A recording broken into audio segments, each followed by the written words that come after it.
What if the biggest limitation in your life and your work isn't your resources or your skills or even your circumstances, but the size of your vision? Most of us, we don't fail because we dream too big. We fail because we aim too small. We choose reasonable goals, goals that keep us busy but uninspired. We chase incremental wins that barely move the needle. And in the process, I believe we cheat ourselves, our teams, and the world of what we're truly capable of. That's why this lesson matters. And I call it think big, grow yourself, and expand your impact. So when we talk about incremental thinking, for years, I was caught in this trap. I've always been a big picture thinker, but when it came time to act, I caved under the pressure. Instead of sticking with bold goals, I lowered my expectations and I told myself maybe I was just being practical, that the bigger picture wasn't realistic. What I was really doing was playing small. I was busy on the hamster wheel of work and life, but not moving closer towards my bigger picture. And even worse, I convinced myself that past failures meant that I wasn't good enough, or that maybe I just wasn't the right person to make these big things happen.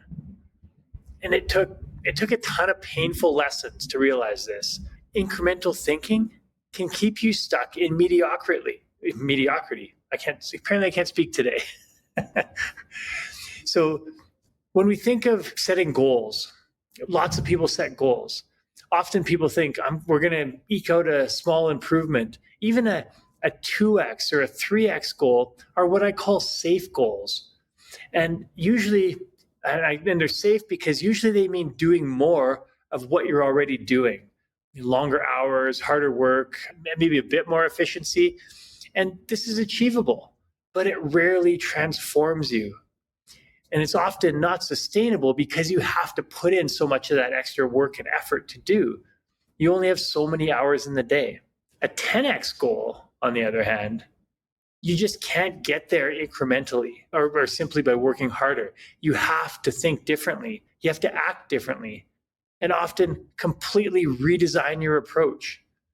And that's where the power of it comes in. It forces you to ask new questions. It demands creativity, innovation, courage, and it breaks you free from that incremental thinking to unlock exponential possibilities. For example, if a business leader, if they're aiming for 2 times more growth, they might squeeze out more hours, add a few more salespeople, cut costs. But a leader aiming for 10x growth, they're reimagining their entire model. They're creating partnerships. They're automating processes, shifting strategy entirely. Now, a great example of this was when I first started my fitness business.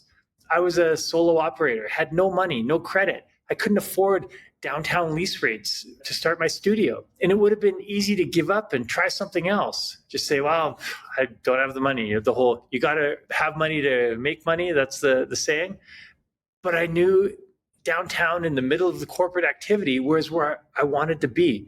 So I started asking different questions, identifying the problems that nobody else was solving and creating win-win partnerships. And this led me to partnering with property developers, property owners, management companies to run their existing fitness centers and grow my own business. I created a model that wasn't really present at the time. And during this time, I paid minimal to no rent, had zero facilities overhead, and I was able to expand to multiple locations across the province with a team of over 30 people. And this wouldn't have been possible by following the traditional model. Sure, I could have gone to the banks and tried to get more loans and done all these things, but that wasn't an option for me at the time. The banks wouldn't look at me, and so I had to think differently. And it's been interesting to see. I've brought that lesson with me so many times throughout my life. But thinking big also requires challenging the binary choices that we've been taught to accept. And this is what I love about it. Things like health or wealth, work or family, high performance or stress, profits or people. These are binary decisions that people think they have to make. We can't be a profitable company if we care for our people because it's too expensive, or I have to work hard to make partner at my law firm or to progress in my career. And in order to do that, I have to sacrifice my health. Thinking big asks, what if it's yes and? How can I build my wealth while protecting my health? How can I be successful professionally and be a loving present parent? How can my business be highly profitable and take care of its employees? The people in the organizations who thrive are the ones who stop choosing important options and start creating ways to accomplish both. The turning point for me was when I saw others, people with less skill, less experience, less education, accomplishing the very goals that I dreamed about. That was my wake-up call. The difference wasn't talent or opportunity. It was mindset, habits, and the willingness to keep that bigger vision in focus, even when it was uncomfortable. And I definitely had some dark times and where I forgot about that. But during those dark times, looking back, I realized I'd cut myself off from, first of all, the vision, but second of all, the very people who could help me. I'd isolated myself from business groups, different colleagues in the industries that I found inspiring, mastermind communities, the people who challenged me, who inspired me, and who held me accountable to my bigger vision. In those dark times, I'd forgotten that completely. And I realized that it's nearly impossible to generate big results in isolation. We often need others to ideate, to inspire, to keep us moving forward. Now, this lesson, it doesn't just apply to individuals. I see leaders make a few critical mistakes with their vision. First, they're often thinking too small, setting safe, incremental goals. And while this is great and it's awesome in corporate, sometimes we need to push. If we set incremental goals, the team, they'll nod politely and no one's fired up about it. Really, no one's keen on seeking out another 2% improvement or a 5% improvement. To be able to think differently and think bigger doesn't mean setting unrealistic goals. It doesn't mean setting yourself up for failure. It's more of a mindset of here's the vision we want and the passion to change. The second mistake I see is that leaders often fail to connect that big picture to the daily progress that's made towards that. So a bold vision without milestones just feels like a poster on the wall. People need to see how their daily work contributes to something extraordinary and to be recognized for it and celebrated for it throughout the process, and also held accountable to help keep moving towards that goal. And the third mistake I often see leaders make is that they push when they set this big vision, and maybe they're working on those small goals in between and recognizing it, but they push too relentlessly towards that vision. Sustained high performance is generally optimized through repeated small sprints. And I know this coming from the elite performance athlete to fitness health side of it, is that your team needs mental and physical rest. It's important to make sure that they get that rest at regular intervals. So to make sure you avoid these, anchor your 10x vision in those small, purposeful steps. Paint that big picture, and then give people tangible ways to make progress toward it every day. Set up that series of sprints where you celebrate effort and progress along the way. That's how the mindset and the daily habits link together. So vision provides the fuel and habits provide the traction. So what are some of the practical steps that you can take? How do you start thinking bigger without overwhelming yourself? So I've got a few simple steps for you. One, identify where you're playing small and be honest with yourself. Where are you setting reasonable goals instead of bold ones that are really going to move the needle? And then set one 10x goal, something that excites you and scares you at the same time.